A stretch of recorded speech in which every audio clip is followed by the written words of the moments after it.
on the back. And you guys heard me being mean Christina to somebody, telling them no. So just teach you not to cross me, or cross Buzz. Anyway, thank you so much for having us here tonight. I am Buzz's Mission Control Director. I've been with him for 8.5 years. And my card says Mission Control Director, but he usually calls me Mission Director. And his son Andy says that's more accurate because I have no control. So, tonight she's the entertainment. I couldn't quit singing backstage. Did you hear any of that? No songs? Sure. Fly me to Oh, I've heard that too much. All right, no fly me to the moon. Get All right. your... Get your Any songwriters out there? That's not what we're starting today. All right. He does really want somebody to write that song. We tried to get Bruno Mars to do it, but he's too busy. All right, so we're going to talk a little bit about Buzz's life, and this book kind of came about because the National Geographic editors wanted to give the world kind of a glimpse of the Buzz that I know. I wrote the foreword to the book, and you see little stories here and there, but what I like is that there's fighter pilot stories and stories that people have never heard before, and more so showcasing what a wild and crazy guy he is. So we're going to start early in his life. We'll see how far back he wants to go into the dawn of time. But we've got a slide up here that we can start with. I know you're going to want to talk about your dad, but really we want to talk about you tonight. I think we should go back to the Dark Ages. Well, okay. Yeah. I'll stop you.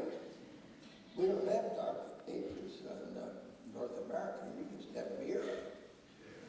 Right? I don't know. Okay, so there are the Bright Ages. Then I came along. All right. Wait, are you going to go to the Philippines? Well, why not? Yeah, let's go there. I got a papa, Edwin Aldrin, Edwin Eugene Aldrin. Graduated from high school, short pants at age 15. Smarty pants? A brainy guy, yeah. Went to Clark University, you've never heard of that, I'm sure, in Massachusetts. But his physics professor is pretty well known. Robert Goddard? No? A couple of others. In the U.S. they go, There are two other rocket scientists. Okay. Herman Oberth and Tsiolkovsky. Robert Goddard, he messed with liquid rockets. Made too much noise in Massachusetts, so we had to go down to New Mexico. Let's get back to your dad. Okay, so he went to MIT after Worcester Polytech and started on his Doctor's degree? thesis. Yeah, doctor's degree on spinning airplanes and how you get out of spinning airplanes. Okay, well let's not go into that thesis now. All right, so well, that was near the end of World War I. So he got called up into the Coast Artillery, but not for an airplane guy. He said, I want the Signal Corps. So he bootstrapped his way into flying in the Signal Corps. There wasn't an Air Corps way back then. I want to get him into meeting your mother, though. Yeah, so his first assignment in the Air Corps, Army Air Corps, was to the Philippines as an aide to, he was later a General Billy Mitchell. Never heard of him either. You know, we're Americans. Well, that's a history lesson. You can Google it. He showed dive bombing, but he wasn't supposed to. He was supposed Okay, to don't fly. go into that either. Yeah. All right, so Corps March. he's got lots of stories, so I have to keep him on track. All right. So,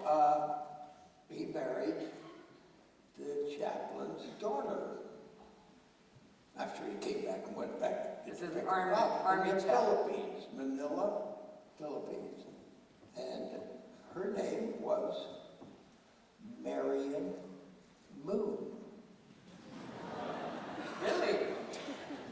Now, Don't believe that, but that's the truth. there were a few Moon families somewhere around here. I don't know whether it was in Wales or Scotland. I get emails from But my Moons grandmother became Jessie Moon, and we called her Mama Moon. Well, we're going to get to Mama No Moon big here in a deal, second. nothing unusual in my family. So we'll go see Mama Moon in a moment. So his dad married Marianne Moon, and so obviously the moon was his destiny, right? And so I had, where are you my going? mother had 2 daughters, Okay. then I came along. And I'm a little guy. My father was called Eddie in the Air Corps. My mother hated that name, so she called him Gene for Eugene. So there was no kind of easy name for me coming along as a junior. They didn't call me that. So to my older sisters, I was their brother. Brother became Buzzer. That's me. how he became Buzz. So he's been Buzz his whole life. Well, he was Buzzer first. Somebody go Buzzard? Somebody said that last So week. don't you wish you had a story like that? If So- your name was Bill or Joe or Sally. Well, you're Buzzard. Right. So- Invent one anyway. So as you can see, this is an early Christmas card from his family, and he would sign it Buzzard. Let's go to the next slide. S'il vous plaît. Where did my father? There we go. There's Mama Moon in the middle. You want to tell who those people are? Well, that's Buzz in front. That's my mother. That's Fan. one. That's slightly older. This is Madeline, my older sister, and this is my aunt, Madeline. She was younger sister of Marion. They used to be moons. Yep. And I'm not sure which one this is of the 3. So let's go to the next slide. We're going to go back to his dad, I think. Yeah, here we go. This is my father's airplane, Standard Oil of New Jersey's airplane. And I had my first ride in that when I was 2 years old. And I remember it just like it was 100 years ago. No, I don't remember, but they tell me I got sick. What a shame, what a shame. so what I like though is, so his dad knew a lot of aviation pioneers like the Wright brothers, and he knew Lindbergh really well, and Howard Hughes, people like that. But what I think is really cool is that your sister and you rode a plane as well. Yeah, my second airplane ride. See, I had my first one before my sister did. So she had her first one, but my second airplane ride, and she got sick, not me. But the interesting thing, this was also a Standard Oil of New Jersey airplane, but it was an amphibian, and we had a picture in our basement, along with many other pictures, of the christening of this amphibian. And it was christened by, I'll bet you know this name, Amelia Earhart. Yep. So, We're still looking for her. No, no kidding, this is my guidebook. we don't have time for that. No. Okay, let's go to No, the next. she's not at the Titanic. Let's go to the next slide. Okay, so we're going to fast forward a little bit. Obviously, Buzz was destined to go into aviation. So this is young Buzz in an F-86 Saberjet. I did go to West Point when I was 17 years old. Class of 1951. We just had our 65th reunion. A few of us. Couple weeks ago. So, out of West Point, I went through flying school in the Air Force. It took about a year. So, in 1953, for that whole year, here's this young second lieutenant, 23 years old, flying a wonderful airplane, a Saberjet, F-86 Saberjet, and that one finger means I just shot down my first MiG-15.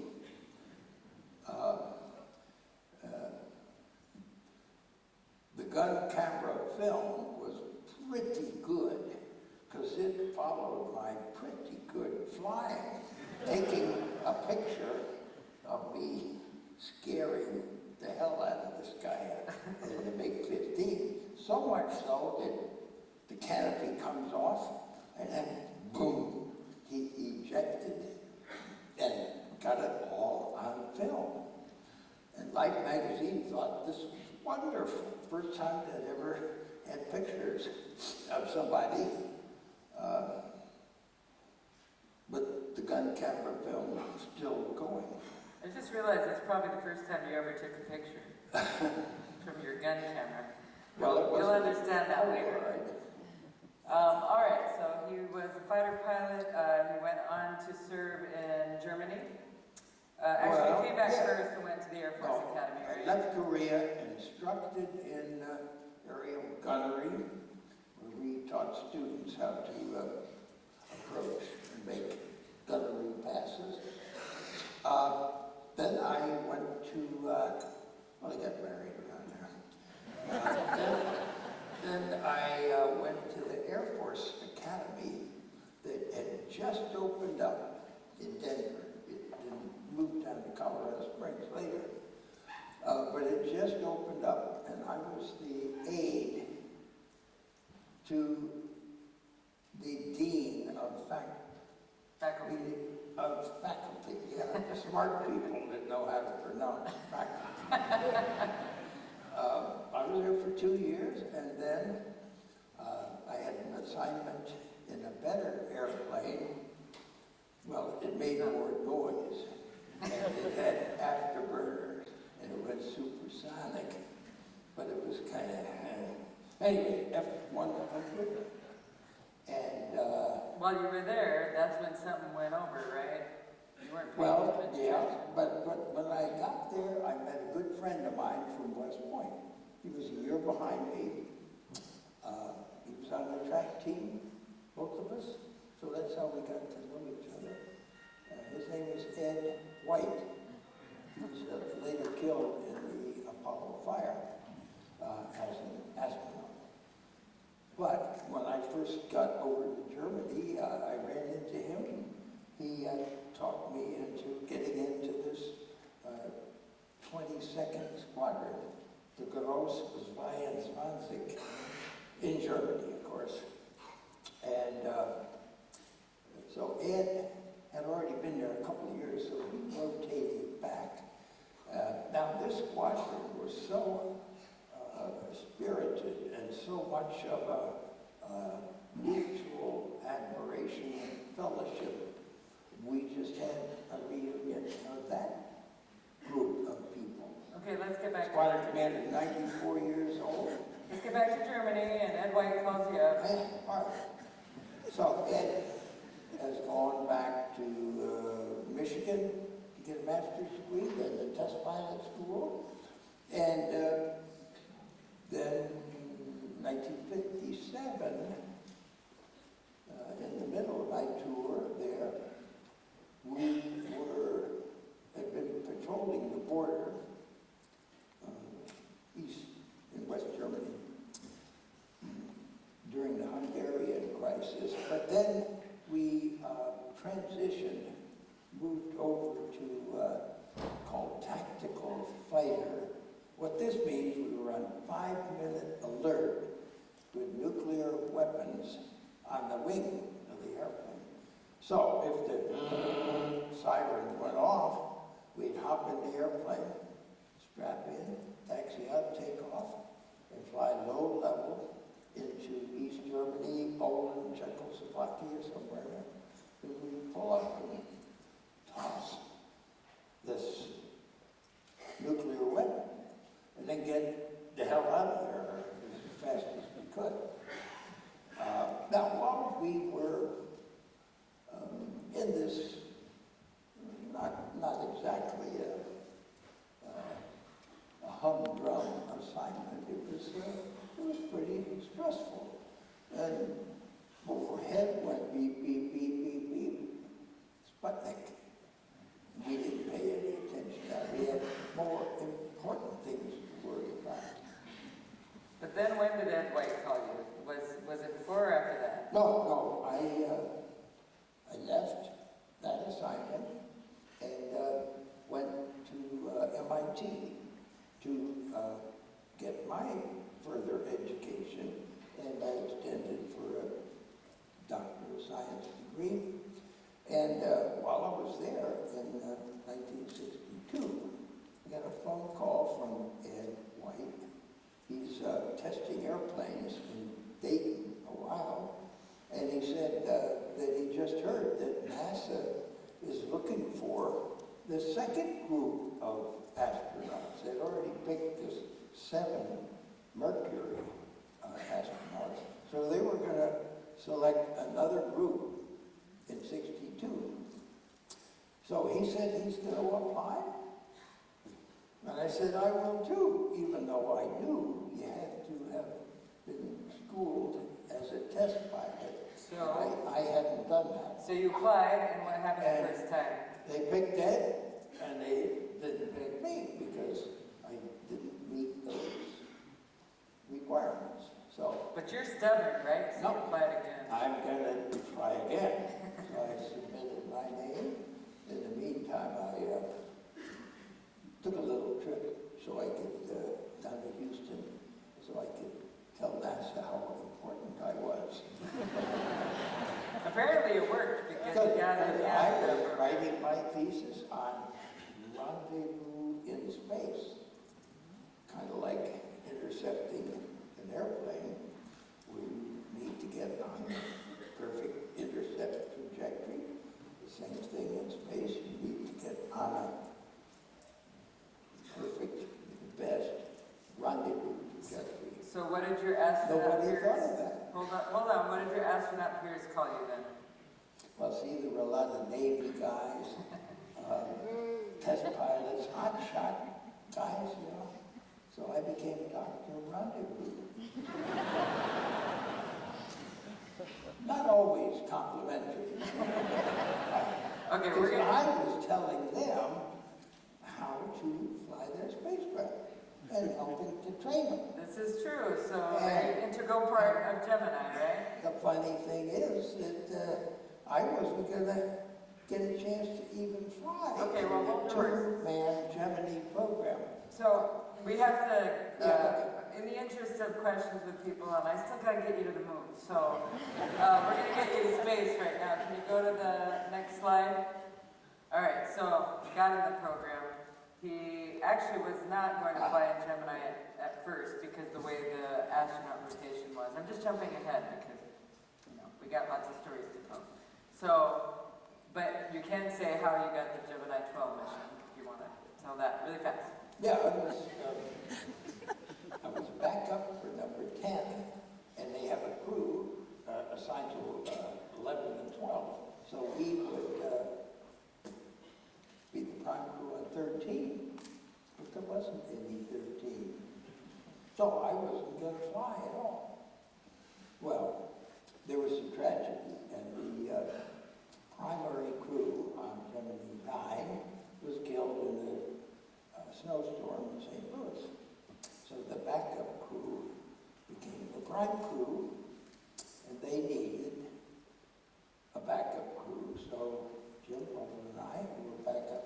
10 went to 9.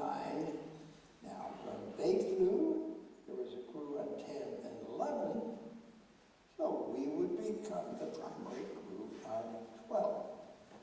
So this was that sort of rotation that went on into the Apollo program pretty much. So before Gemini 12, a lot of the astronauts were having trouble with spacewalking. They were getting overheated, they were trying to force things, they were just really having a lot of issues with it.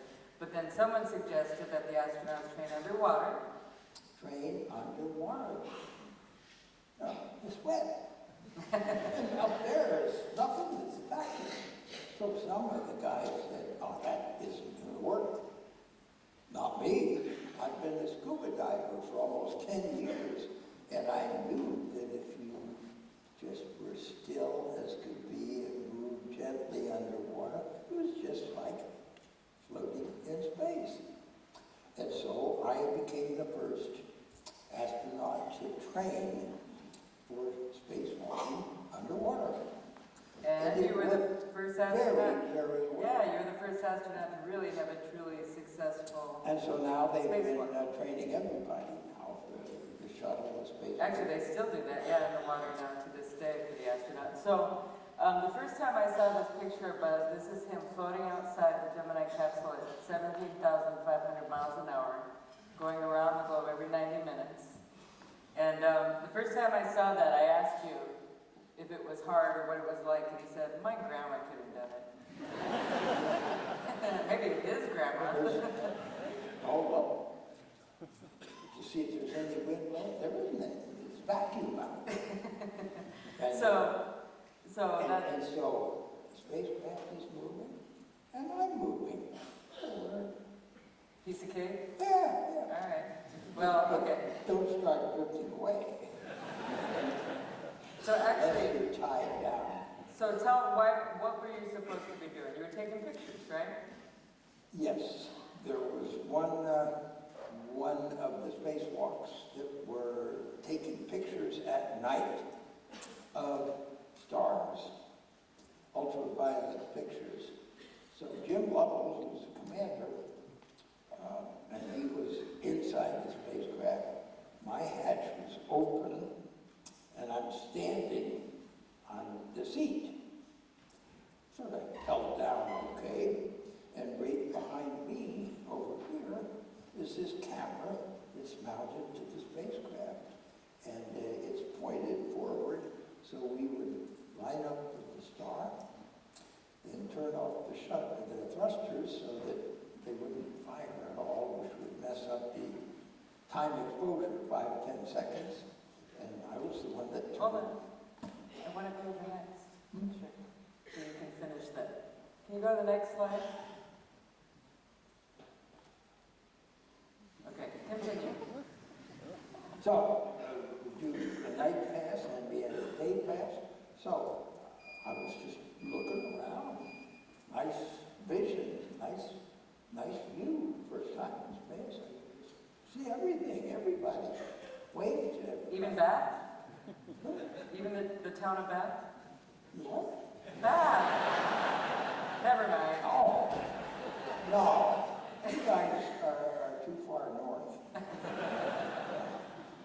Gets cold here? Take a bath. So I reached back, looked at the camera, and took a picture of me. First, selfie.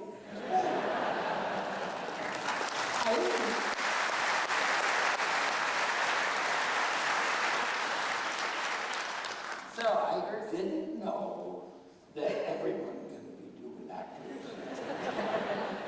It only took 50 years for me to learn how to do that. Yep, November is the 50th anniversary of that. So they come back, that's successful, they start planning for the Apollo missions, and we're going to jump ahead because I know people want to ask questions. So we're going to get you to the moon, all right? Yeah.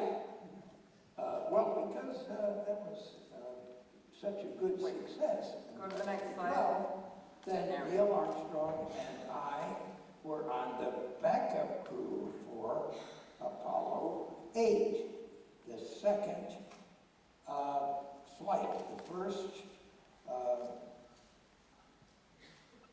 The first, of course, ended tragically in the Apollo 1 fire. Then there was Apollo 7 that flew in Earth orbit, and Apollo 8, we thought the Russians were going to fly around the moon, so we accelerated the objectives of Apollo 8. Let's accelerate this story, because I want to get you to talk about the next couple of slides. I'm not even there yet. I know, get there. Get to the ladder. We know Neil go. Okay, Neil went out first. Everybody knows that, right? And so. Heck with Apollo 8, 9. Yeah. This is Apollo 11. No, so Neil went out first. Yes, and you sent something down with him. Yeah.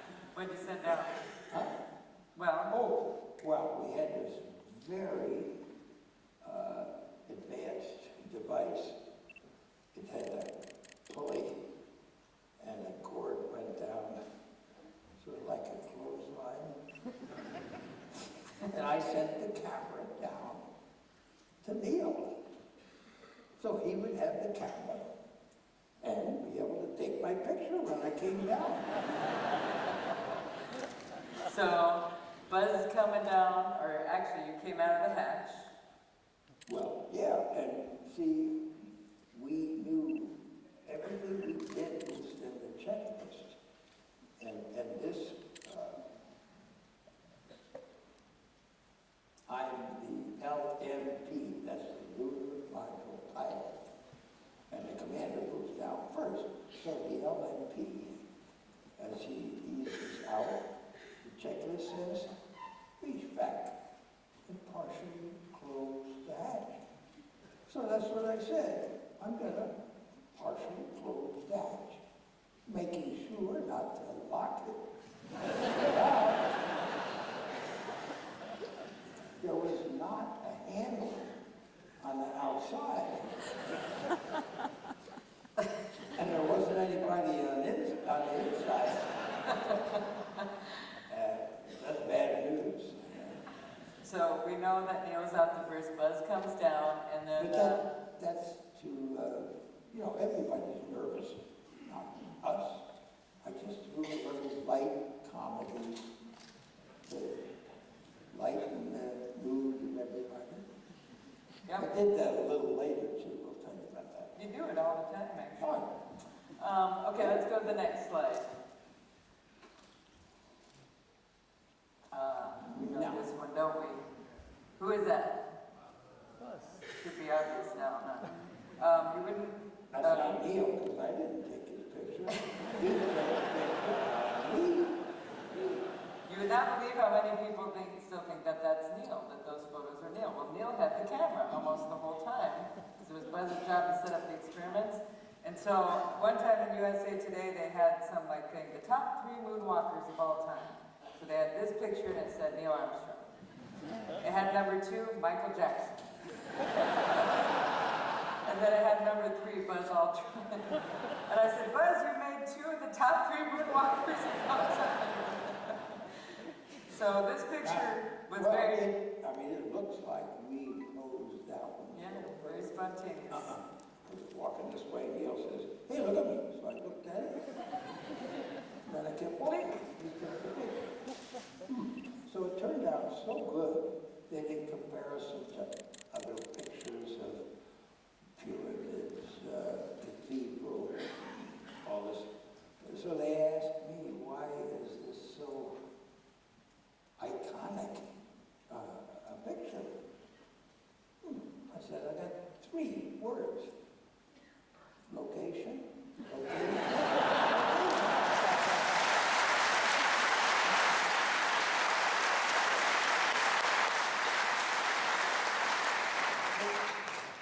We're running out of time, so I'm going to try to hurry along. But I do want you to give him that little trivia piece about your shins. Oh, that's so small. No. Okay, we'll move on. We'll Leave them in suspense. Those smudge marks on my chin. When Neil jumped up to show how strong he was, no, we were going to test see how easy or difficult it was to get back in the spacecraft, because that strut was pretty high. So Neil jumped up and came back down. Then he took his immortal first step. And so then I got down the bottom and I jumped up. But I thought I was stronger than the moon gravity was. I wasn't. So the low gravity didn't make it. So the smudge marks on my shins are from the dust that Neil put on the bottom rung of the ladder. That makes sense, doesn't it? Yeah. So now you know. I did it twice and jumped up. I'm glad you didn't. More dust on that. I'm glad you didn't leave them in suspense. Okay, we're going to go to the next slide.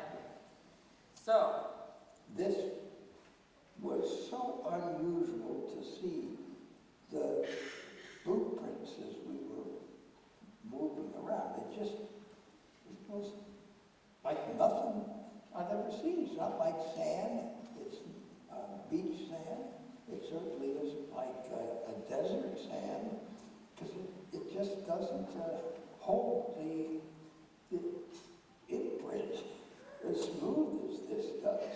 I thought, wow, that is really they're going to pour a picture of this back home. So I took a before and after, and this is how it turned out.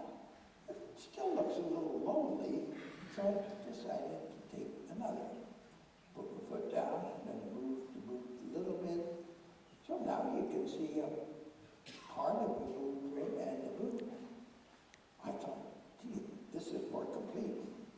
Not at all as famous as that one is. I got a pin. so it's one, the funny thing about this photo is that, so remember he had the gun camera photo earlier? Buzz's son, Andy, takes thousands of pictures. He's got so many cameras and lenses, and you'll see a photo here in a moment that he took of Buzz. But the interesting thing is like, Dad, it is not fair. I have taken thousands of photos, and you've taken like 3 photos in your whole life. And this is not the most iconic. All right, let's go to the next slide. I can't remember what's next. Oh, yes. We came to visit Stephen. That's just from March of this year, or February. We try to visit Stephen. We visited him a few times. This was in his home, but we in his office also. And whenever he's sitting down, he's got a little screen in front, and he can give a little signal, and that way we can communicate. But in his field of view, the secretary told us that she always has a picture leaning against the wall and the floor. A picture of Marilyn Monroe. He's pretty He had a lovely. thing about Marilyn Monroe somehow. You know? And who was it? Somebody asked him. Oh yeah, one of these astrophysics guys, Big Bang guys. They said, now Stephen, you know, you're in that wheelchair, you're kind of looking Do an at impression. and you're not moving, but tell me, what are you thinking about all the time? He spelled out the words, I'm thinking about women. I don't understand them. He said they're a complete mystery. Okay, go to the next one. We're gonna get ready to take some audience questions. So if you guys want to start lining up at this microphone down here, if you got a question. And I have to tell you, I'm really partial to kids. So kids, you're fast. Get up there quick. Yeah, this is Stonehenge, a little over a year ago. It's not too far from here, right? Actually, they took us within the stones, and they said, and I hope I don't get you in trouble here, but you never get in trouble. They said, okay, we'll take you within the circle, but don't touch anything. So what does Buzz do? You know, tell him no, and he's got to do it. Put a hole in the box. So we decided to take this lovely photo? Yeah, I felt somehow I was working on these ideas to get to Mars, and I needed some help. So I sent a message to the cosmos. Tell me the answer to this problem. I got half of the answer. I'm still working on the Yeah, shared it with the rest of us. All right, go to the next and then to the next. Slide. That may be the next. No, there's Buzz, but he's not on Mars yet, so we'll skip that. Well, somebody's going to get it. Okay, no, this is the photo I want to show. This is the photo his son took of him. You want to tell it really fast? Well, yeah. Who's that crazy guy up on top of that big, big fish? The fish is in the Galapagos Islands, and it is a whale shark. You have those around here, I'm sure. It's, doesn't have to come up to breathe like a whale does. So it's a shark. But the teeth are pretty small. But when it opens up, boy, it sucks in all those little shrimp.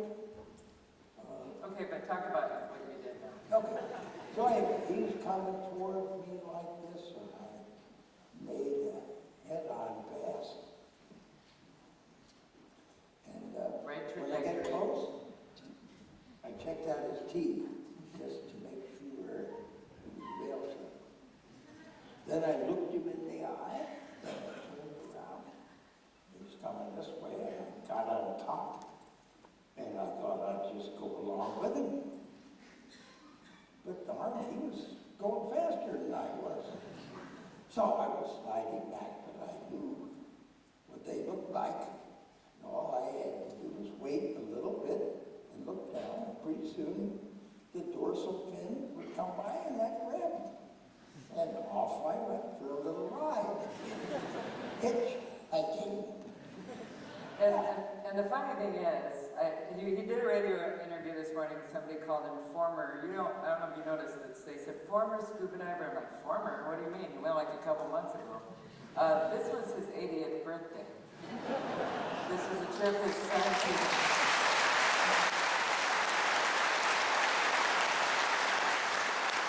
Yeah, 10 or 20 years later, I went down pretty deep in a French submarine. And I looked out this window, and there was the Titanic. Ah, now that's a sight. And So I've been up there, To the and North up Pole? north, and I'm trying to get to the South Pole. I don't know why you're saying it like that. We're going to the South Pole in November. For real. We're getting down there. So I'll go to the next slide, and then I think we're going to prepare for some questions. So Buzz is really down with the social media, right? And he's got all his bling and everything. Oh, have you seen the socks? The socks are impressive. Yeah, the shirts. Everybody compliments your, I guess you call them braces. Do you call them braces? Suspenders, we call them. And they think you're pretty hip, I guess. Yeah, I get special coverage going through TSA. The security at the airport, oh, we have them. Okay, so if you don't follow social media, we're on all of those things, and actually I don't know what they mean. well, I really know what are you trying to do? the real Buzz. You can figure that one out. They might not be able to. None of this light year crap.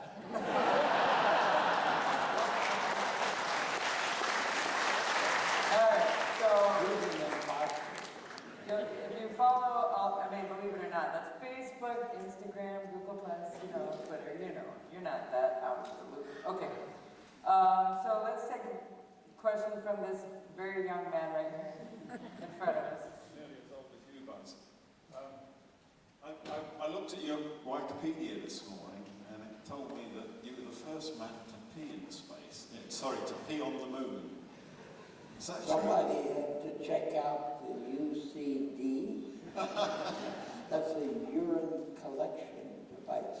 So you didn't actually do it on the moon? It is gender sensitive. He almost started a lesson about how it's inserted last night.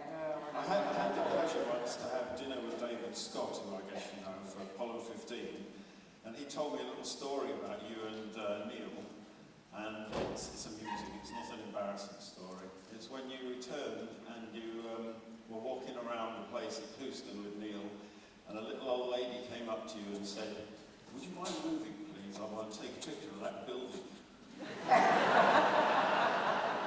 I kind of vaguely remember this, that some lady was trying to take a picture and you probably thought it was of you, and she said, "Please move over, I want to take a picture of that building."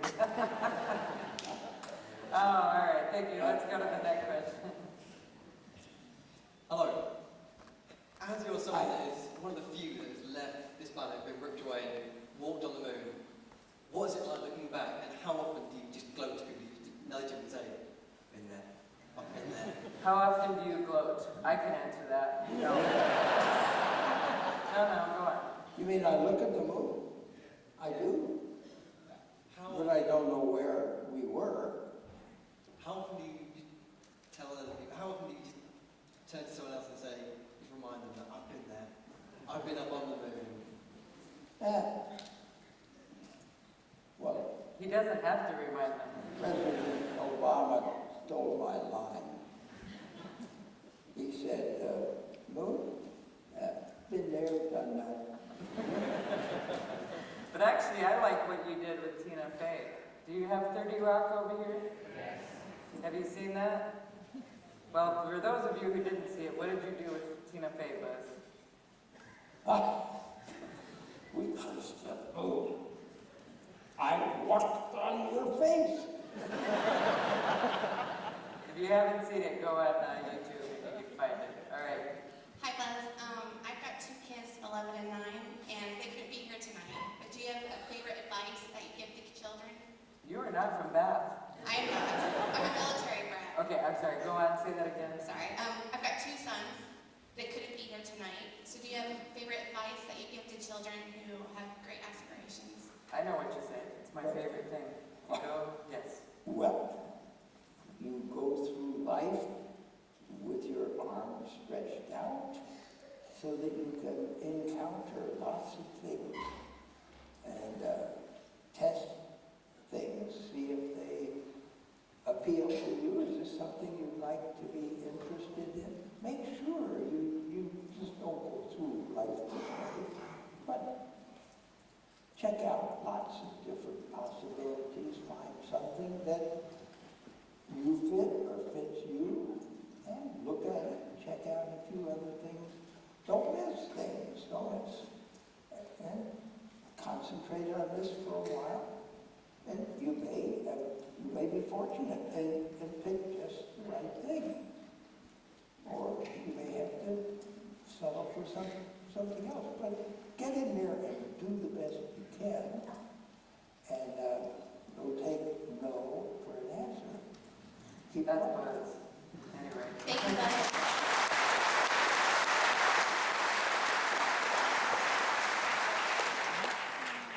Hi, Buzz. I work for Northrop Grumman, who used to be Grumman, who made your lunar lander.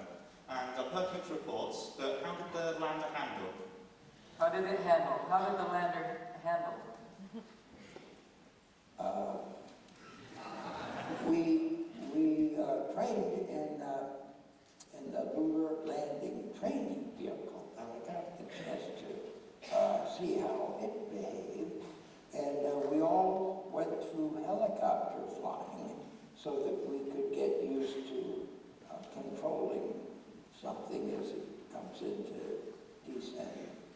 But when you're in the real thing, it's not like the pilot of an airliner where he's going to let the co-pilot fly. No. The commander flies it all the way. when you landed, how much fuel did you have left? Not much, not much. As we're coming down, commanders were sort of manually controlling from 500 feet down. And we're about 100 feet, and mission control calls out 60 seconds. I knew what that meant. A little light came on that says fuel quantity, no. 100 feet, 60 seconds. I better not disturb this guy next to me. I want him to concentrate and get everything right.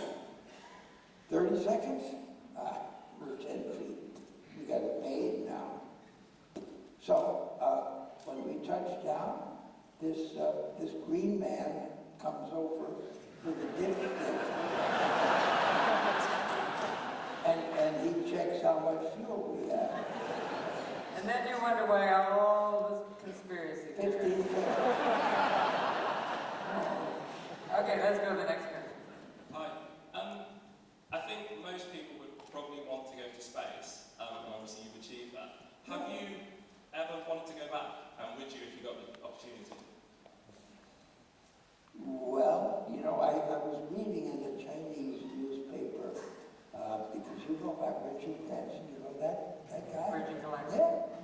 Well, he's got a big airplane, going to drop a rocket, it's going to go up for 100 kilometers and then come down and land on the runway. But in China, they're going to do it differently. They got a big balloon. You're going to get in the balloon and it's going to go up and up and up and up. About the same height as these suborbitals. And then the tourist, guess what? He jumps out of the balloon and comes down the parachute. How many people do you think are going to try it out? Are you? No. You seem pretty excited about it for a second. I never leave an airplane with the engine still running. Ejection handles running. Hello, young man. When you landed on space, what was your first thoughts? When he first got to space or when he landed on the moon? You mean when the engine cuts off and you float around? Yeah. Oh, this is neat. I wish I had a room in my house where everything would kind of float around. That'd be a lot of fun, wouldn't it? Yeah. We can go up in an airplane, but that only lasts for 30 seconds maybe. So when I came back, I thought, gee, I would just love to have a room in my house and I could go there and float around. He's a big kid still. I do. No, it's a ways out, and it's called the ocean. And I get in the ocean, and hold my nose, go down underneath. You're always upside down. Every picture of him underwater, he's upside down. I'm not sure what's going on there. Anyway, he has a lot of fun with it. Thank you. How much time do we have? Let's see. Hi, Buzz. Couple more. Occasionally I come across people who would doubt your amazing achievements.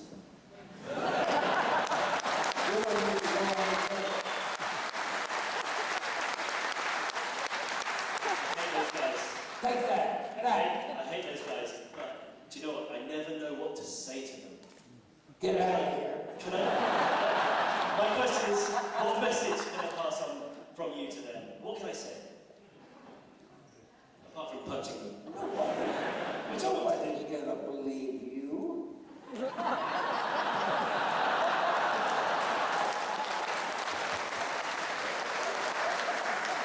I do have to say that I like No, look at all the education I've got. That's what we gotta go by.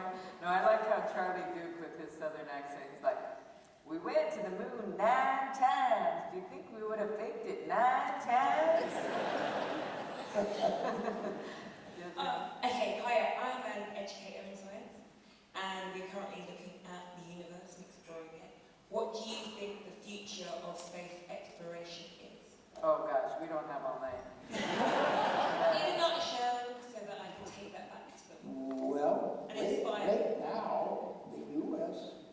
Oh, no. Short. Can't do anything. No, but then we'll get into orbit and help the other countries out at the moon by refueling, and then we can have reusable landers. It can be much, much easier for Europe, Russia, Japan, China. But we don't want to compete with anyone, especially China. How old are these kids? But we learn how to do things at the moon, like assembling, because we have to do that at Mars. Currently, That's I'm what- doing GCSE science, I don't know what that means. so they're about 16. They're doing their. Oh, they could understand this, but we don't have the time. But, so there's Talk to Mars. them, they love it. How would you like to go to Venus? Like, men are from Mars.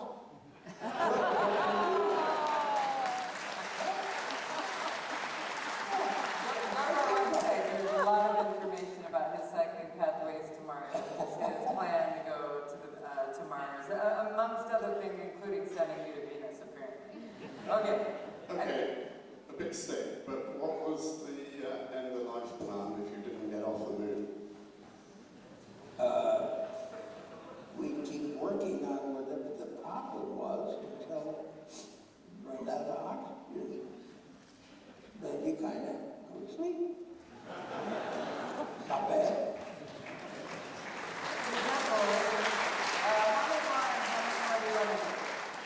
Couple more? Three more? Okay, three more. You know what? I want one of those to be a kid, though. Yeah, okay. All right. Hello, Buzz. An absolute pleasure to meet you. Fantastic welcome back. Can you confirm you were the first person to go to the toilet on the moon? Well, somebody asked that earlier. Did you miss it? No. Okay, second backup question. Can you briefly describe your feelings when you took off on the Titan booster on Gemini, when you felt the rocket beneath you? Did you have any feelings? With the rocket. First time, second time? First time on the Titan booster. On the Titan? On When you- Gemini. what it- The big one, Saturn? The big No, one. well, no, the Titan. The Gemini? The Gemini. Well, you know, the Titans were built to deliver a bomb, and we were the bomb. You say you're the bomb. They used that military rocket to launch people to the Gemini program. Just like for the Mercury, we used the Atlas. The first was ICBM. But was it smooth? Was it rough? Or was it? It was quite smooth. Not as smooth as the Saturn, but the Titan had two stages, and the last stage would put you into orbit, and the acceleration up 7 Gs when it cut off. You can't raise your hand. I mean, you're pushed back, and then all of a sudden, well, you're floating around. All right, thank you. Nothing like that. Let's go to this young man. How high did you jump on the moon? How high did you jump on the moon? Not too high. See, if you jump, you're liable to not come down right away, and you might come down on your head. We had a big backpack on, and you know, if we landed on our back, it'd be like a turtle. So we had to learn how to get right side up, and easy to get up after that. Don't fall down. I like the way Buzz kind of had a rhythm, and Quincy Jones said, "That's my man. He's got some good rhythm." All right. When you were a child, did you ever dream of going up to the moon? When he was a child, did he dream of going? When I was a little kid, well, I read Buck Rogers and Flash Gordon, and I got down under the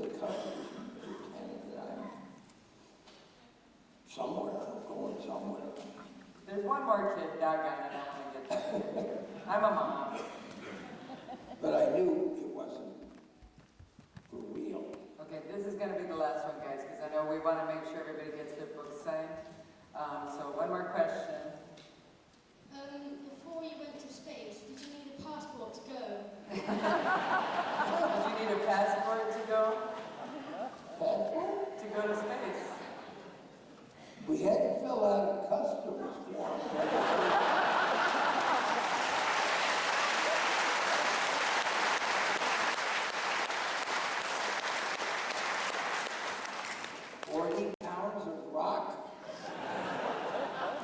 Also, real quick, he also had to fill out a travel voucher. Tell it really fast. Well, you know, we were in the military. I was still.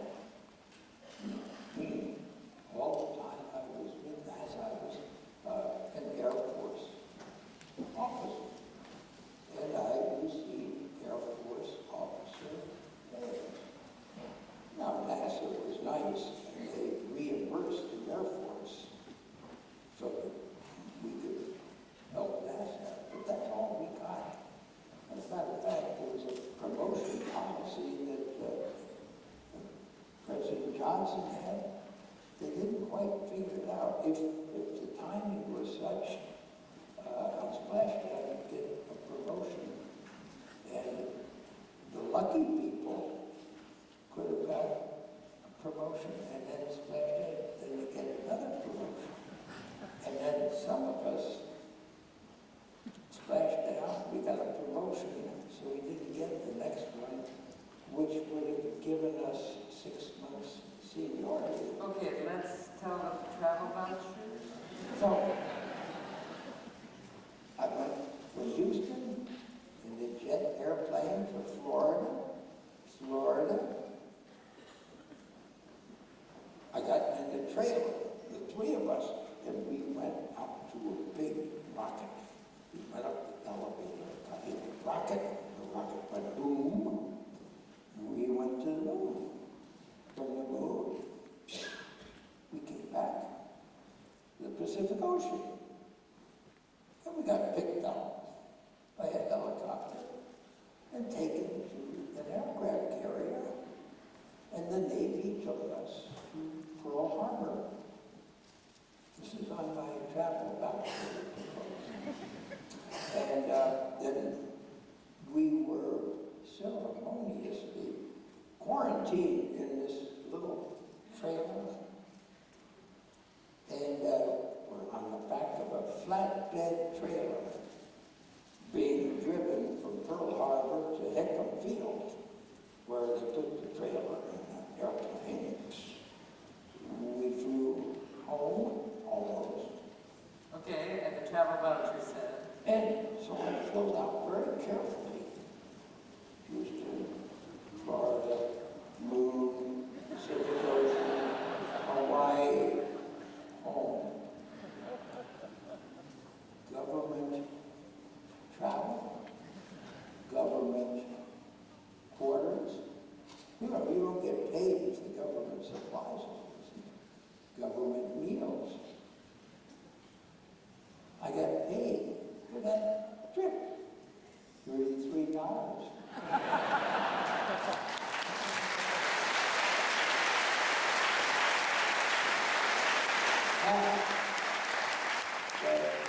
The government was not going to let me have to pay for the rental car.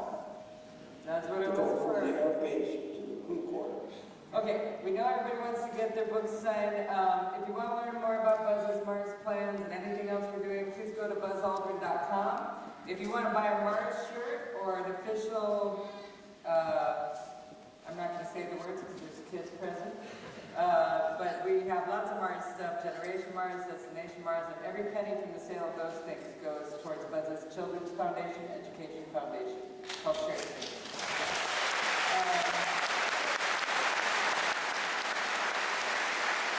We're having a gala, July 23rd, we're having our Apollo 11 gala at Kennedy Space Center under the Saturn V rocket.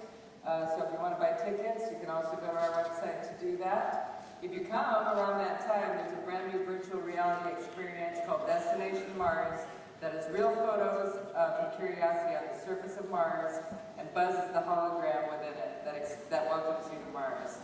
So if you come to Kennedy Space Center, they haven't unveiled it yet, it's brand new. And I'm sure there's other things I'm not remembering. We do Buzz Aldrin Space Institute, all that business. But anyway, I want to thank everyone for coming, and